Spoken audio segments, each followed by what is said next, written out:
자, 은혜 받으실 하나님 말씀은 다니엘서 1장 8절부터 9절. 우리 짧으니까 우리 한 목소리로 같이 읽겠습니다.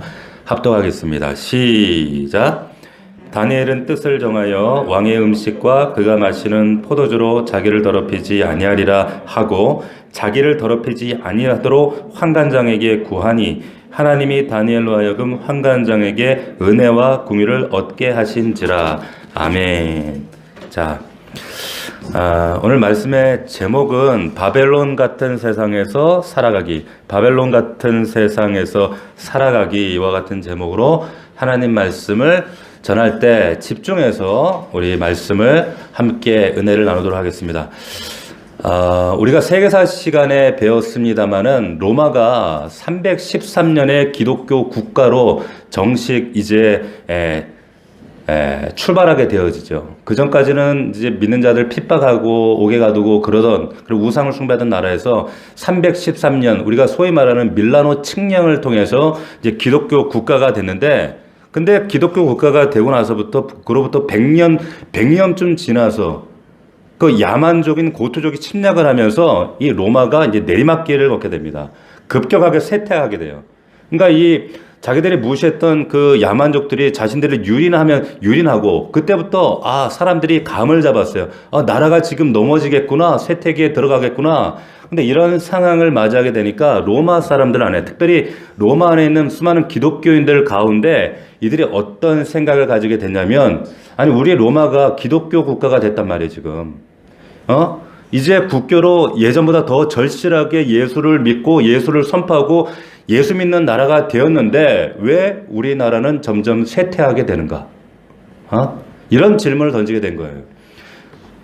그러면 기독교가 잘못된 거 아닌가? 옛날에 우리가 우상 숭배하고 우상 앞에 절하고 우상 앞에 제사 지낼 때는 로마가 최대 강대국이었어요. 잘 나갔어요. 그런데 예수를 믿고 나니까, 예수가 국교로 정해주고 나니까 오히려 나라가 쇠퇴한다? 이게 어떻게 된 걸까? 왜 이런 상황이 이어지는가? 이런 질문을 하게 되었다라고 하는 겁니다. 여기에 대한 답변으로 아우구스티누스라고 하는 당시의 최고의 사상가요 신학관이 아우구스티누스, 여러분들이 잘 아는 어거스틴이라고 하는 사람이 여기에 대한 답변으로 책을 하나 냈어요. 원래 책을 내려고 한 게 아니었어요. 삼위일체에 관한 이런 어떤 신학 논문 같은 거를 쓰다가 이런 질문들이 대두되면서부터 갑자기 전환을 한 거예요. 여기에 대한 변증서로 바꾸자 해서, 그래서 쓰여진 책이 신국론, 혹은 여러분들이 들어보셨을 법한 하나님의 도성이라고 하는 책입니다. 이게 장장 14년 동안 22권으로, 저도 신학생 때 한번 읽어보겠다고 이걸 폼나게 옆에 끼고 한번 읽어보겠다 그랬는데 한 권도 다 못 읽었어요. 재미없어요. 읽지 마세요. 너무 어려워요. 그런데 이 22권 분량의 이 하나님의 도성이라고 하는 책인데, 이게 기독교의 3대 저작이에요. 토마스 아퀴나스의 신학 대전, 그리고 칼빈의 기독교 강요, 그리고 이 어거스틴의 하나님의 도성이라고 하는 3대 신학 대작이 있는데 고전입니다. 근데 이 하나님의 도성을 통해서 어거스틴이 뭐라고 지금 이러한 상황들을 변증하고 있냐면, 이 땅에는 하나님의 나라와, 다시 말하면 하나님의 도성과 지상의 도성이 있다라고 하는 거예요.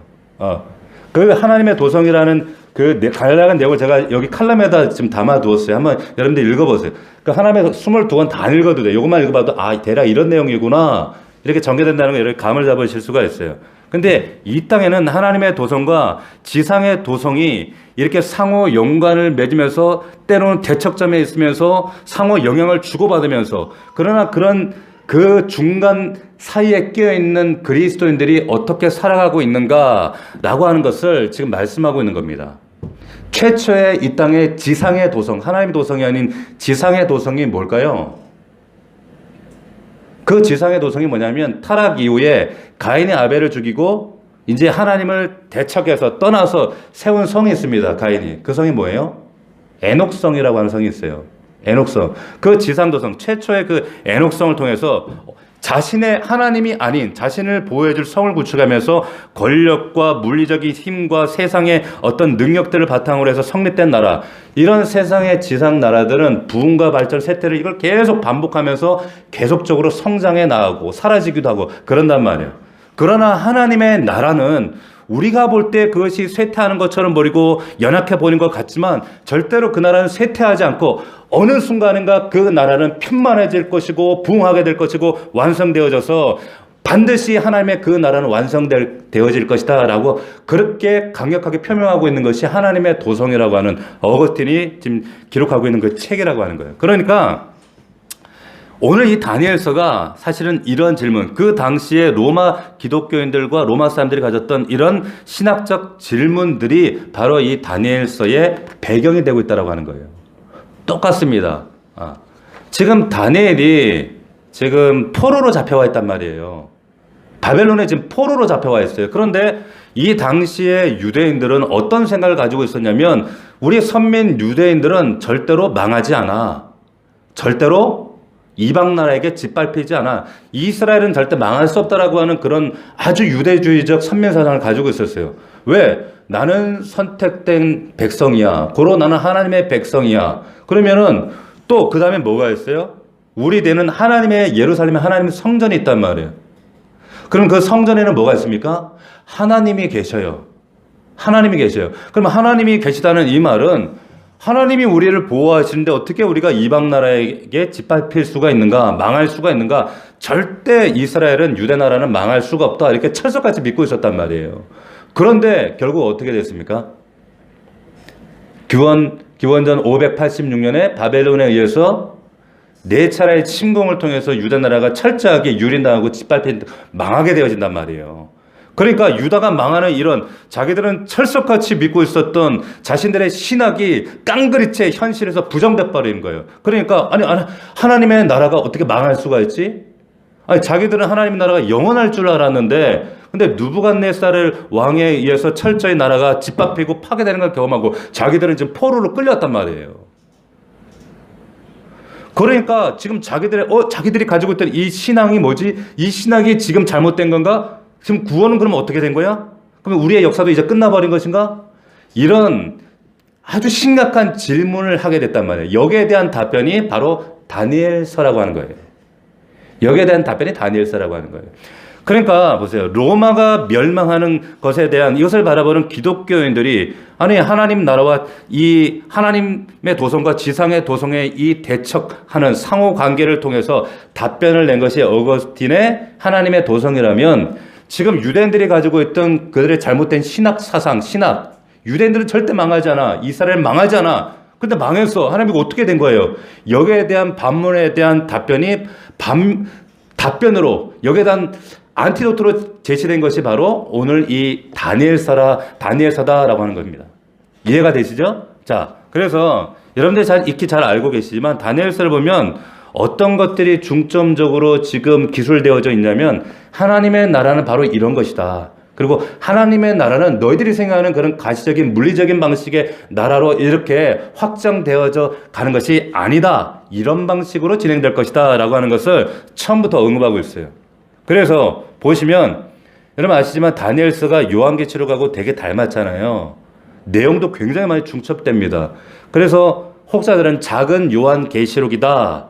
보면은 막 여러 가지 막 7장부터 12장까지 막 다양한 환상들이 이게 뭔 얘기인지도 몰라요. 자세히 연구하지 않으면.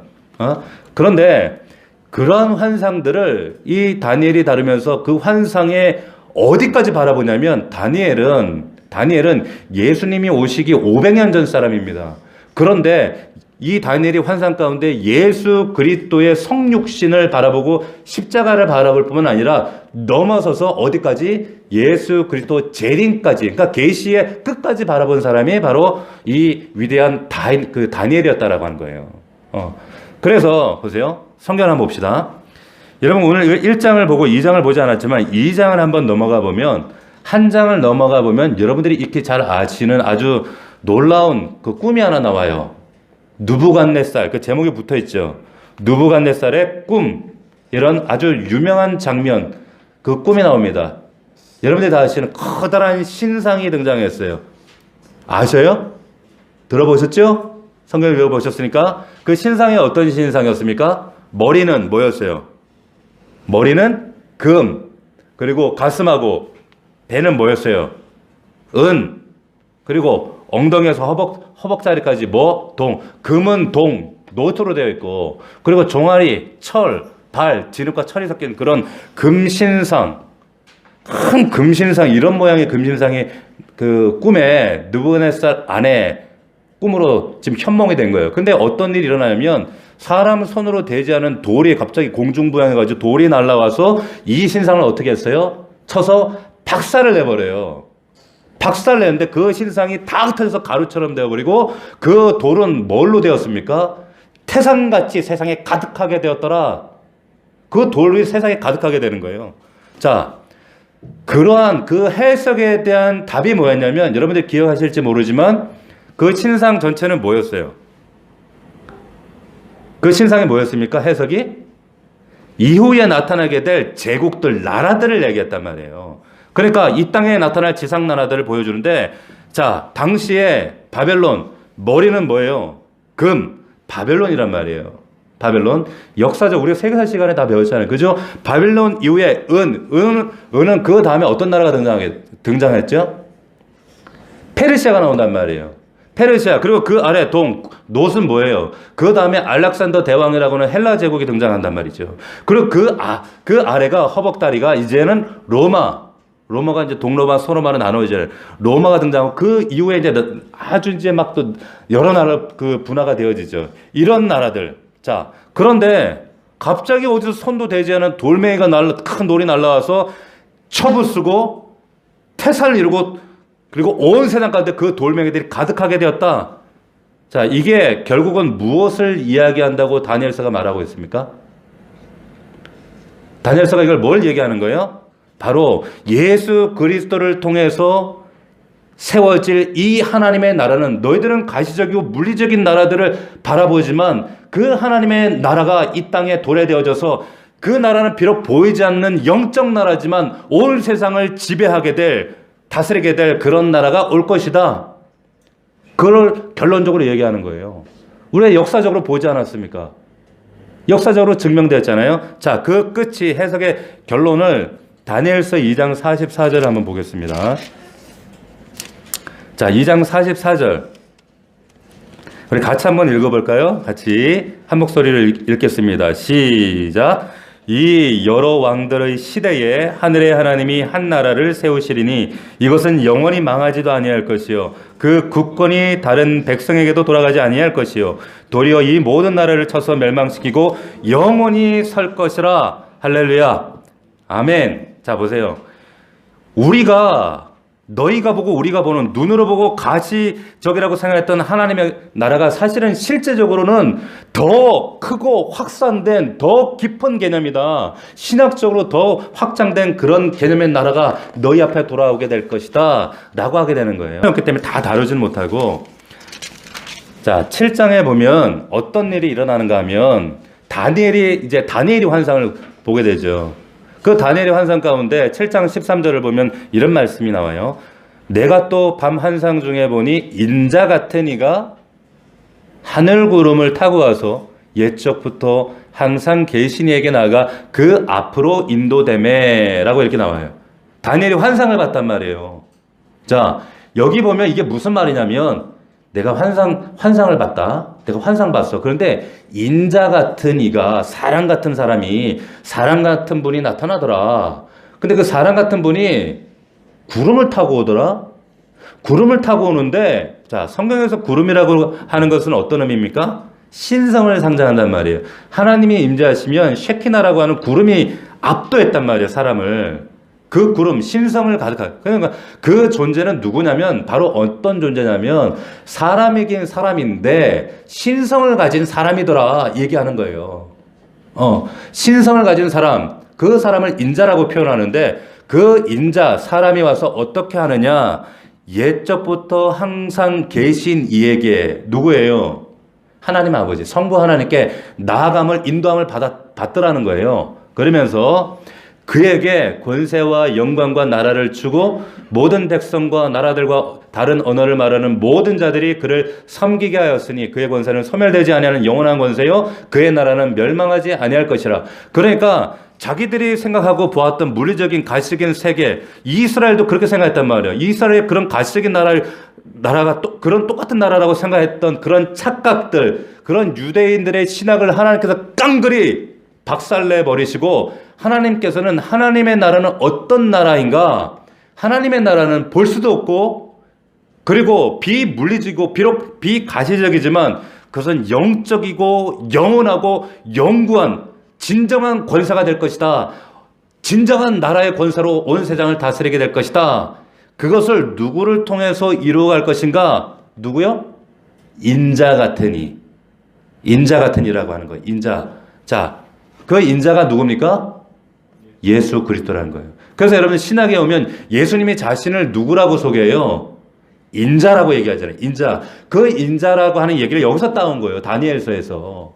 다니엘서 여기서 따와서, 그러니까 예수님이 다니엘서 7장에 나오는 그 인자가 바로 나다 얘기하시는 거예요. 바로 나야, 그 인자가. 이렇게 예수님이 선포하시는 겁니다. 자, 이 이야기가 12장까지 쭉 이어집니다. 그래서 하나님의 도성, 하나님의 나라, 지상의 나라와 하나님 나라가 어떻게 관계하며 때로는 맞물리고 대척점을 이루며 결국에는 그러나 하나님의 나라가 승리할 거야. 하나님의 승리로 그 하나님의 나라만 귀결될 거야 라고 설명하고 있는 것이 다니엘서라고 하는 거예요. 다니엘서. 자, 그러면 이게 하나님의 나라다. 그러면 한 단계 더 나아가면 이게 만약에 하나님 나라라고 친다면 그러면 하나님 나라에 소속된 사람은 누굽니까? 그러니까 하나님 나라에 소속된 사람은 누구예요? 하나님 백성이죠. 맞습니까? 하나님 나라의 국민이잖아요. 그러면 그 하나님 나라에 속한 사람들, 하나님 나라 백성은 어떻게 살아야 합니까? 라는 질문으로 우리가 또 반문을 해야 되는 거예요.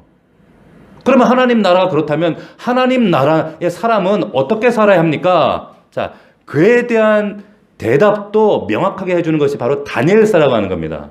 자, 하나님은 이 다니엘이라고 하는 사람을 통해서 이 한 인물을 전면에 내세워서 자, 다니엘을 봐라. 이 다니엘이 바로 하나님 나라, 그 하나님 나라에 소속된 하나님 나라의 사람의 전형적인 삶의 방식이 바로 이런 것이다. 너희도 이와 같이 살면 된다라고 하는 것을 보여준 모델로 제시하고 있는 것이 바로 다니엘서다라고 하는 겁니다. 자, 그래서 하나님께서는 하나님 나라와 하나님 나라의 삶의 방식, 이 양식에 대해서 지금 다니엘서를 통해 지금 이 퀘션 마크를 던지고 있는 사람, 이 당시 유대인들에게 던지고 있는 거예요. 자, 다시 2장으로 가보면 그러면 하나님 나라의 백성들의 삶은 어떠해야 합니까? 어떠해야 됩니까? 라는 질문을 할 때 여러분들이 2장에서 딱 기억하는 장면, 다니엘과 다니엘의 세 친구들이 그 우상 앞에 절을 했습니까? 안 했습니까? 안 했지요. 그게 삶의 방식이라는 거예요. 이게 하나님 나라 백성들 삶의 방식이다. 에휴, 목사님, 그래도 우리가 절 안 하죠. 우리 집 제사 안 지내요. 우리가 언제 우상을, 그래도 교회 다니는데, 그래도 적어도 넘치는 교회쯤 정도 다니는데, 우리가 훈련받은 게 있지. 우리가 어떻게 우상에 절해요? 자, 우리가 금요일날 호세아서 말씀 강의하고 있어요. 호세아서에서 이스라엘 백성들이 세상과 타협하고 양보했던 이유가 뭐였어요? 이유가 뭐였습니까? 건포도 과자 때문이었어요. 건포도 과자. 그래서 거기 뭐라고 했어요? 이스라엘 자손이 다른 신을 섬기고 건포도 과자를 즐긴다 그랬어요. 즐길지라도. 우상이잖아요. 근데 그들이 고작 하나님 버리고 고작 얻은 게 뭐냐? 다른 우상 섬겨서 대가가 뭐냐? 건포도 과자였다는 거예요. 건포도 과자는 그 의미가 뭐냐면 당시 우상 제사 제단에 올라가던 음식이 건포도였어요. 그러니까 광야에서는 즐길 거리가 없어. 와서 보니까 건포도가 있네?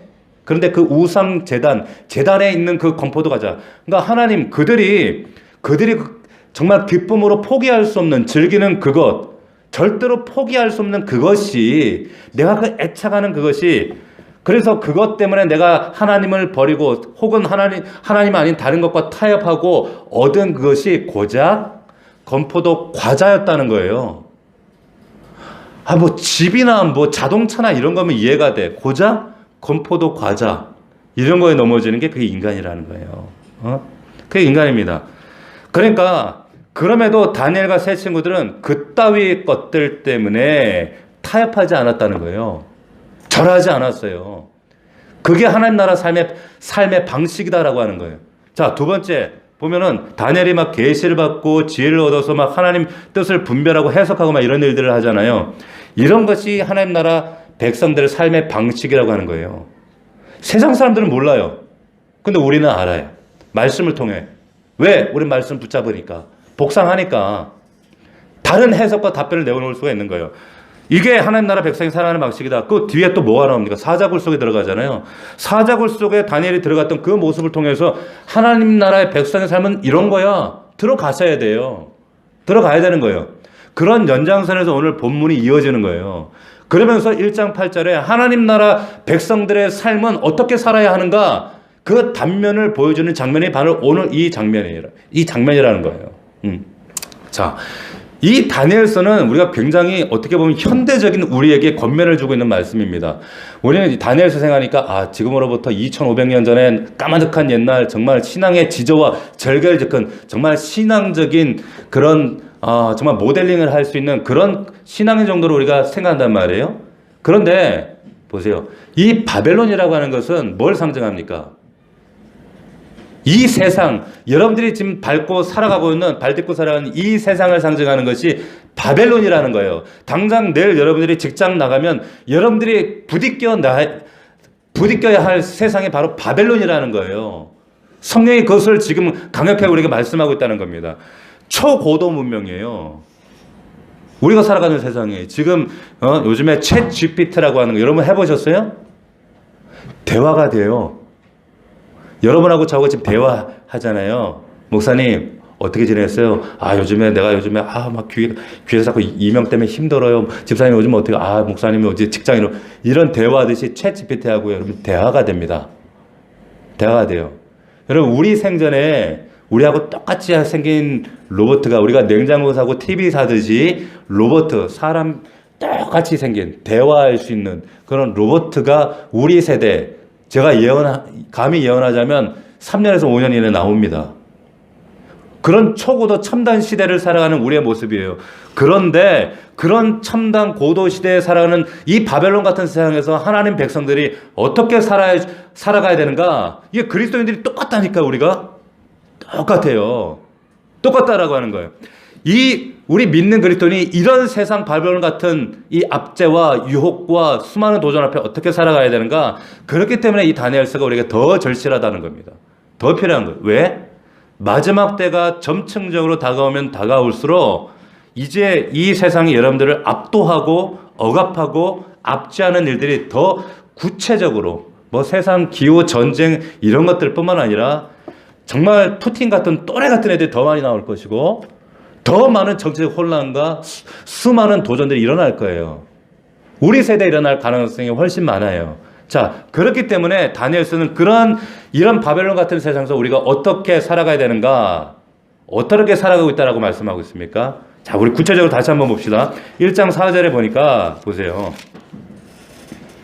자, 이들이 곧 흠이 없고 용모가 아름다우며 모든 지혜를 통찰하며 지식에 통달하며 학문에 익숙하며 왕궁에 살 만한 소년을 데려오게 하였고, 자 보세요. 이게 무슨 말이냐면 이 소년들이라고 하는 말, 다니엘을 비롯한 이 사드락 메삭 아벳느고 이 세 친구들 막 사춘기를 넘은 14살에서 17 애들을 데려갔다는 거예요.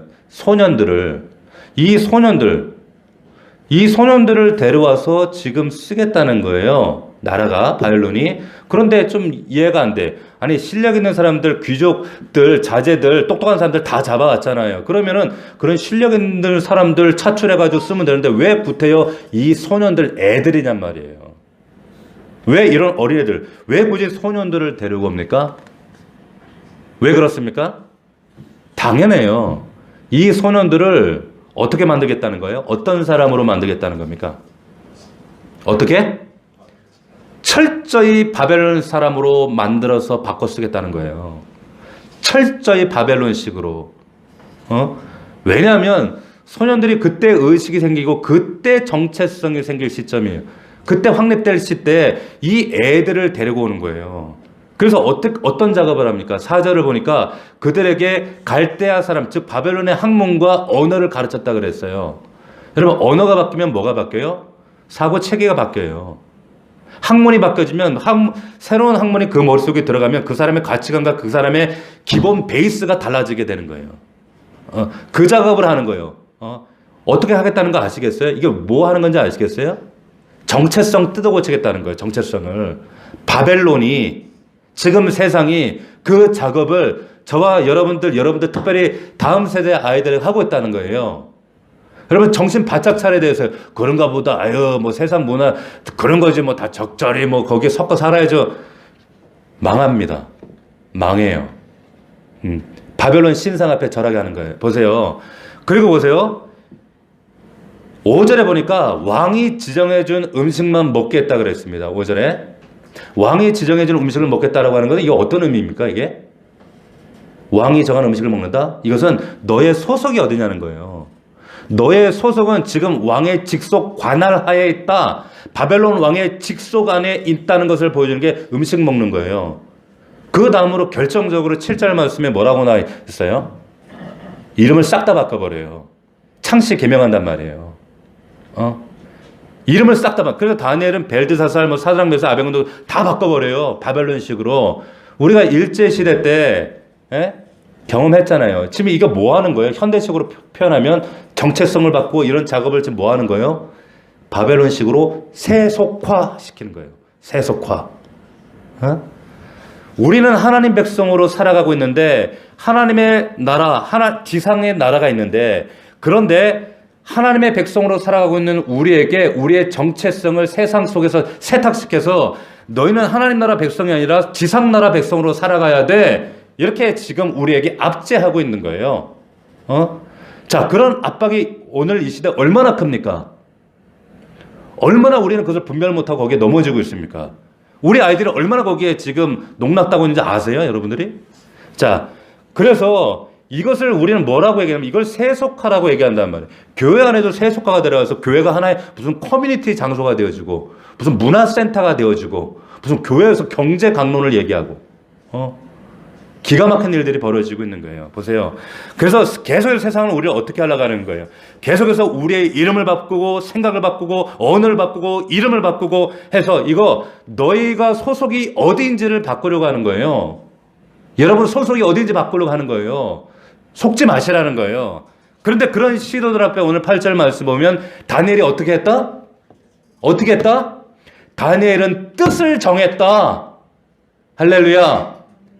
뜻을 정했다는 거예요. 뜻을 정했다. 응? 저항하겠다는 거예요. 저항. 싸우겠다는 거예요. 싸움. 아이고 저는 연약해서요. 그냥 하나님이 저 연약한 거 다 양해해 주시겠죠. 뭐. 왜 그런 줄 아세요? 결국 왜 그런 결정을 한 줄 아세요?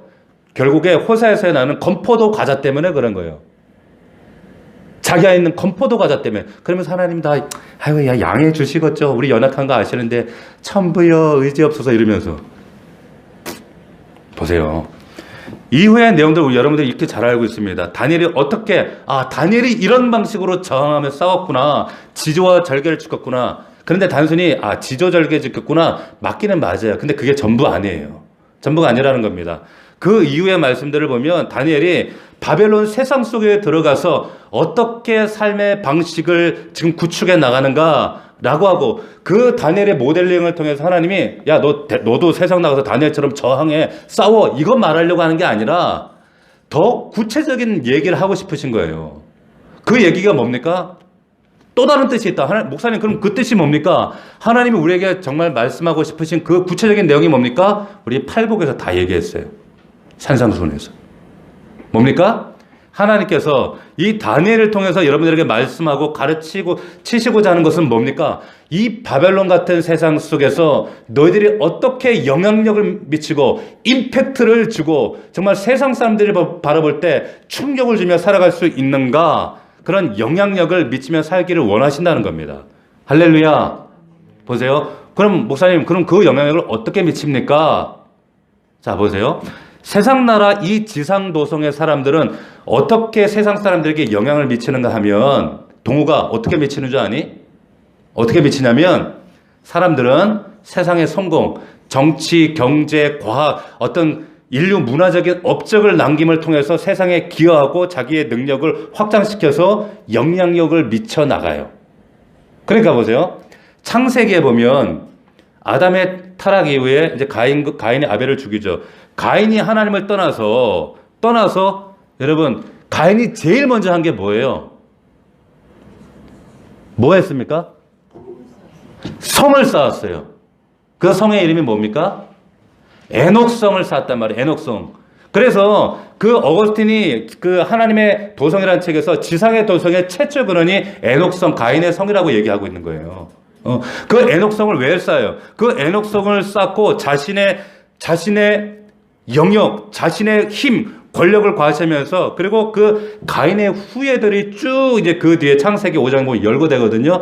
그 후예들이 어떤 사람이 등장합니까? 막 음악을 만들어내는 사람, 악기들을 만들어내고 뭐 날카로운 기계들을 만들어내고 소위 말하는 문화들을 발전시켜 나간단 말이에요. 그러죠? 근데 가인의 후예들은 지상나라 이 후예들이 결국에 어떻게 해서 세상에 기하고 장악해 나가는가? 문화, 경제, 철학, 학문 이런 세상의 권력과 힘과 능력을 향상시키고 발전시키고 장악하게 나간다는 거예요. 그러면서 그 지상의 나라는 그런 방식으로 발전하고 확장해 나가더라. 그런데 하나님의 나라는 그런 방식으로 확장해 나가지 않습니다. 그렇지 않다는 거예요. 자, 하나님의 나라는 어떤 식으로 확장해 나가겠어요? 그게 다니엘이에요. 다니엘. 하나님의 나라의 백성들, 하나님 나라의 백성들은 어떤 식으로 그 하나님의 나라를 읽어가는가? 그들의 삶의 방식. 저 세상 사람들과 다른, 저 지상도성 사람들과 다른 삶의 양식을 통해서 하나님의 나라, 저들과 다르다는 것을 세상에 보여줌을 통해서 하나님의 나라가 확장되어져 나간다는 거예요. 할렐루야. 다시 말하면 이런 얘기입니다. 세상 사람들이 여러분들을 볼 때 우리를 향해서 뭐라고 얘기를 해야 되냐면 쟤는 좀 우리랑 좀 다른데?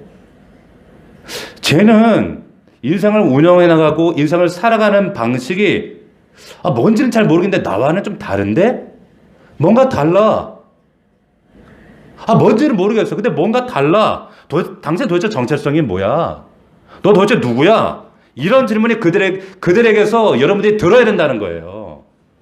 그 얘기가 들어야 된다는 거예요. 그래야 정상적인 그리스도인의 삶을 살고 있구나라고 하는 겁니다. 자, 다시 얘기하자면 이런 거예요. 세상 사람들에게 여러분들이 이상한 사람들로 보여져야 돼요. 아주 이상하게 보여져야 된단 말이에요. 자기들과 똑같은 삶의 방식으로 안 살아.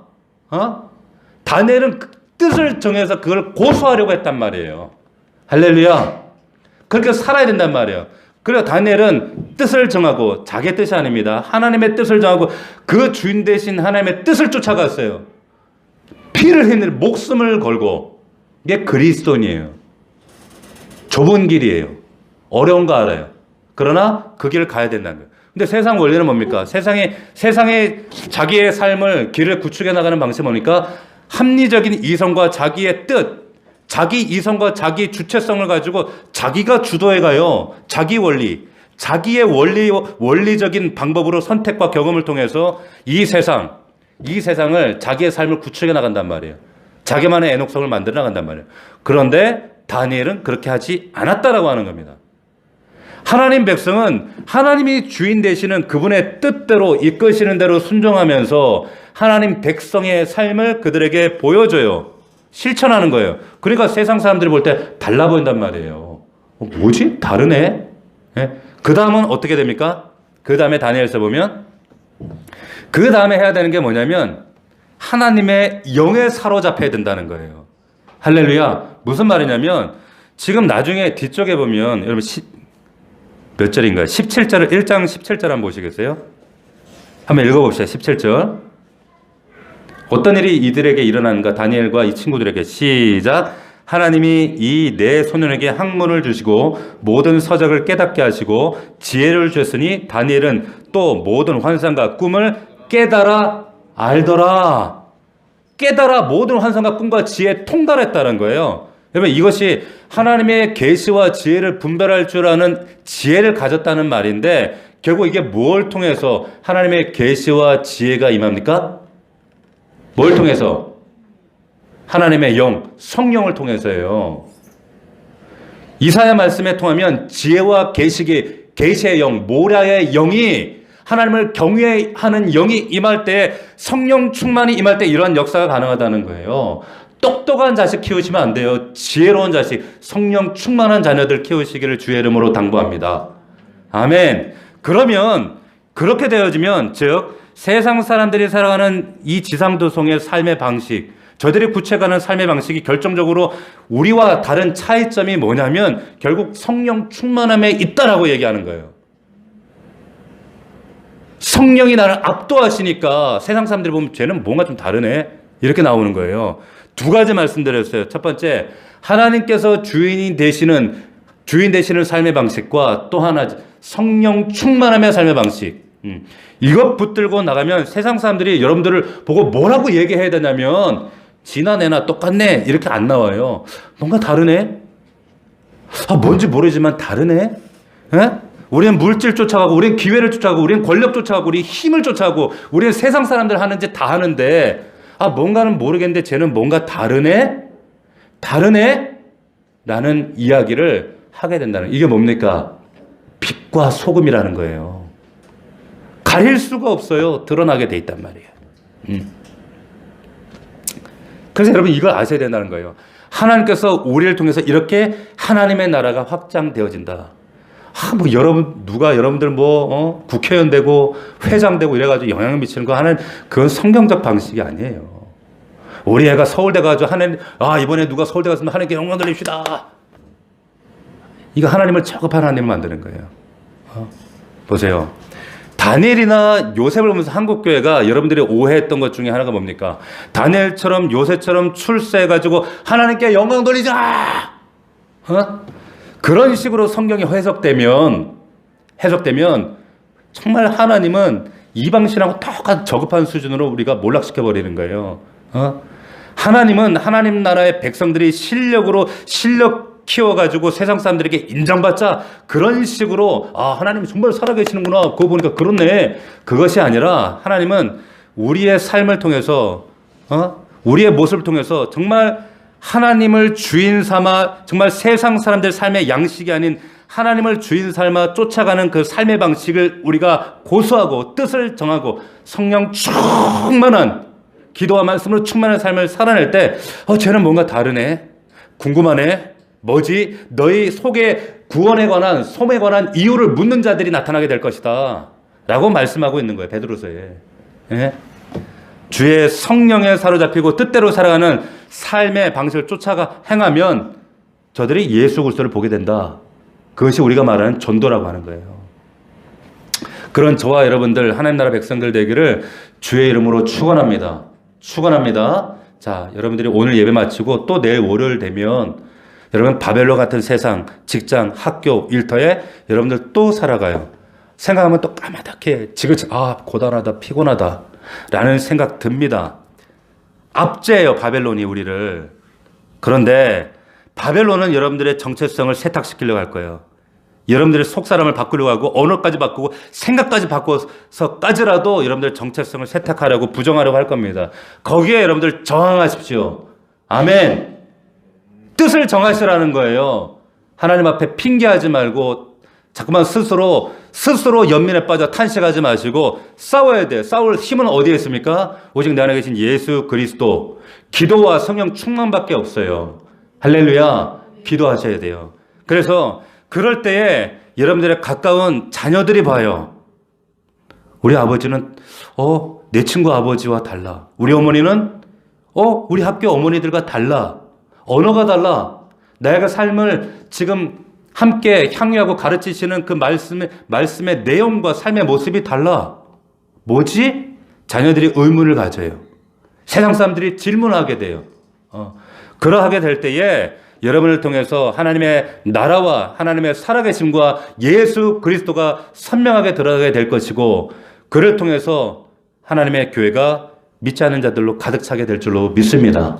그런 저와 여러분들이 되기를 주의 이름으로 축원합니다. 축원합니다. 아멘. 기도합시다.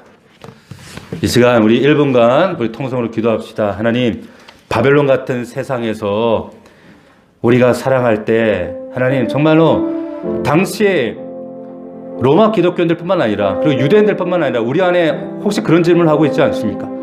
이런 하나님 앞에 퀘스천 마크를 가지고 신앙생활하는 사람들이 있다면 하나님, 하나님의 나라가 반드시 종국에 승리하는 줄로 믿습니다. 그 하나님의 나라 백성들이 어떻게 살아야 됩니까? 끊임없이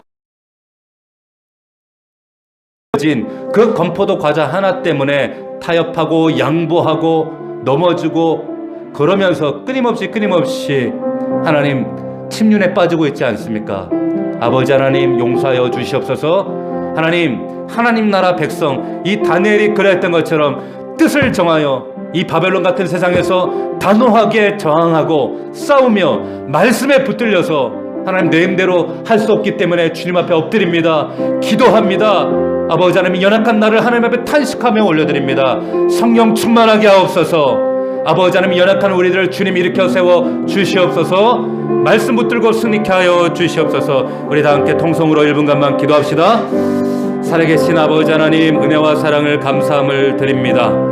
존귀하신 아버지 하나님 이 바벨론 같은 세상 속에서 끊임없이 우리의 생각과 언어와 아버지 우리의 옷과 아버지 우리의 모든 가치관을 뜯어 고쳐서 우리의 정체성을 세탁하고 세속화시켜서 아버지 이 바알은 아버지 세상은 우리를 압도하고 우리 사랑하는 아들 딸들을 세상 속에 아버지 하나님 압제하여서 하나님의 정체성을 하나님 나라 백성됨을 아버지 하나님이여 세탁시켜버리고 잃어버리게 만들고 아버지 세상 사람들과 똑같이 결국 멸망의 길로 끌고 가는 이 사단의 계계와 세상 바벨론의 역사들을 우리가 바로 알게 하시고 아버지 깨닫게 하여 주셔서 말씀과 진리 안에 기도 안에 성령 충만함으로 승리하는 우리 믿음의 종들 될 수 있도록 살아계신 아버지 하나님 붙드시고 함께하여 주시옵소서. 걸어가신 아버지 하나님 이 시간 우리 성도들 아버지 곤고하고 연약하지만 하나님 말씀 붙들고 주의 능력을 붙들려고 이 자리에 나왔습니다. 하나님 아버지 역사하여 주시옵소서. 세상 사람들과 똑같은 이 지상 도성 사람들이 꿈꾸는 세상의 권력과 힘이 아닌 하나님 나라 방식과 양식을 하나님의 뜻을 아버지 정하고 싸우게 하여 주시옵소서. 하나님 이를 통하여 우리의 가정과 우리의 일터와 가정에 하나님 나라가 구현되게 하시고 하나님 나라의 백성됨을 선포하게 하여 주셔서 먼저는 나를 통하여 우리의 자녀들과 내 남편 내 아내가 변화되게 하여 주시옵시고 아버지 우리 학교와 우리의 일터가 변화되게 하여 주시옵시고 반드시 아버지 믿지 않는 자를 통해서 너의 정체성이 무엇이냐 너는 왜 도대체 나와 다른가 이런 질문을 마땅한 그리스도의 반문을 받을 수 있는 아버지 우리 믿음의 종들 다 될 수 있도록 살아계신 아버지 하나님 역사하여 주시옵소서. 주님 우리를 사용하시고 우리를 붙들어 주시옵소서. 감사하고 예수님의 이름으로 기도합니다. 하나님 다니엘이 뜻을 정하여 바벨론 같은 세상 속에서 그 수많은 타협과 양보와 유혹과 도전 앞에 끝까지 저항함으로 하나님 나라가 무엇인지 하나님 나라 백성됨이 무엇인지 삶이 어떠해야 하는지 아버지 하나님 우리에게 하나님 가르쳐 주시고 깨닫게 하심을 감사함을 드립니다. 내일 아버지 월요일 우리가 발을 내딛는 그 삶의 현장이 바로 바벨론입니다. 아버지 우리가 뜻을 정하여 교회의 귀한 공동체 될 수 있도록 아버지 하나님 붙들어 주시옵소서. 아버지 역사하여 주시옵소서. 하나님 타협하고 양보하고 고작 세상의 건포도 과자 하나 때문에 결국 육신의 나의 만족과 기쁨과 즐거움 때문에 여전히 포기하지 못하고 있는 것들로 인하여서 하나님 우리가 지금 달려가고 있는 그 세속화의 자리에서 속히 뛰어나오게 하시고 다시금 다니엘처럼 하나님 나라 백성됨을 선포하며 살아가는 우리 믿음의 종들 다 될 수 있도록 살아계신 주님 인도하여 주시옵소서. 감사드렸고 예수 그리스도의 이름으로 기도하옵나이다. 아멘.